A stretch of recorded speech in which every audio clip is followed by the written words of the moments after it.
दोस्तों, अचार कोई भी खा लीजिए, मगर जो बात मिर्च के अचार में है वह किसी में नहीं। चाहे आलू के पराठे बनाएं, कचौड़ी हो या फिर किसी भी चीज़ के साथ, जैसे कि खिचड़ी, तहरी या पुलाव के साथ इसे खाइए, इसका शानदार स्वाद आपको हमेशा ही लुभाएगा।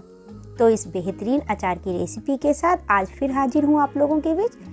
तो इससे पहले कि शुरू करें अचार को बनाना, वीडियो को कर दीजिए लाइक, चैनल पर नए हैं तो सब्सक्राइब करके घंटी वाला बटन दबाना ना भूलें। तो यहाँ पर हमने ली है लाल मिर्च और इनके हम ऊपर के डंठल थोड़े थोड़े काट देंगे और अब हम करेंगे मसाला बनाने की तैयारी। तो यहाँ पर हमने गैस चूल्हे पर पैन रख दिया है और अब हम मसाले की मात्रा इस प्रकार से लेंगे। 1 किलो मिर्च के लिए 100 ग्राम सौंफ, 100 ग्राम धनिया, 50 ग्राम जीरा, 50 ग्राम मेथी, 50 ग्राम पीली सरसों और करीब 25 ग्राम अजवाइन लें। इनको मीडियम आंच पर गर्म करेंगे। ध्यान रहे कि मसाले ना तो जलने पाए और ना ही इनका कलर बदलने पाए, बस इनकी नमी खत्म हो जाए, हमें इतना ही गर्म करना है। तो साबुत मसाले भुन चुके हैं और अब हम इनको मिक्सी में डालेंगे और इन मसालों को पीसकर दरदरा मिक्सचर तैयार करेंगे। तो अब हम करते हैं आगे की तैयारी। मिर्चों को हम इस तरह से बीच में चीरा लगाकर मसाला भरने के लिए स्पेस बना लेंगे। कुछ लोग मिर्च के डंठल हटाकर ऊपर से भरते हैं, मगर हमने मिर्च को भरने का तरीका आसान करते हुए इस तरह से चीरा लगाया है। तो हमारी सारी मिर्चों में चीरा लग चुका है और अब करेंगे आगे की तैयारी। अब मिर्च के अचार के लिए सभी सामग्री ले लेंगे।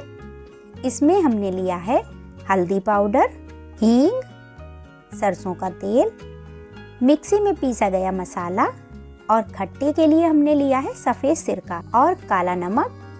अब एक मिक्सिंग बाउल में हम लेंगे मसाला, फिर हल्दी डालेंगे और हींग, सफ़ेद नमक, काला नमक और सफ़ेद सिरका। दोस्तों, नमक और सिरका से अचार की लाइफ बढ़ जाएगी और यह जल्दी खराब नहीं होगा। काला नमक इसलिए डाला है, इससे मिर्च के अचार का स्वाद बढ़ जाएगा।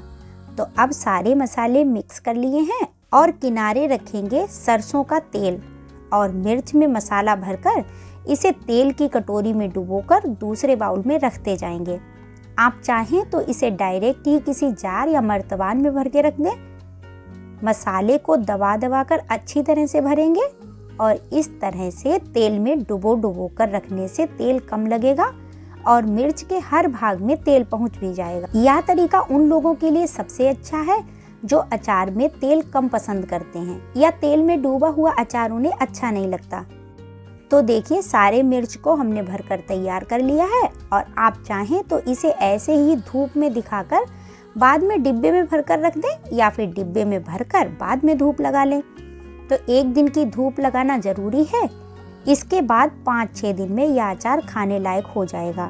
तो देखिए दोस्तों, आपको हमारी आज की रेसिपी कैसी लगी हमें कमेंट करके बताइए। वीडियो को लाइक करें, शेयर करें, चैनल पर नए हैं तो सब्सक्राइब करके घंटी वाला बटन दबाना ना भूलें। आप सभी स्वस्थ रहें, मस्त रहें और हमारी नई नई रेसिपी की वीडियोस देखते रहें। इसी के साथ लेती हूँ आपसे विदा, फिर मिलती हूँ किसी जायकेदार और धमाकेदार रेसिपी के साथ। तब तक के लिए बाय बाय दोस्तों।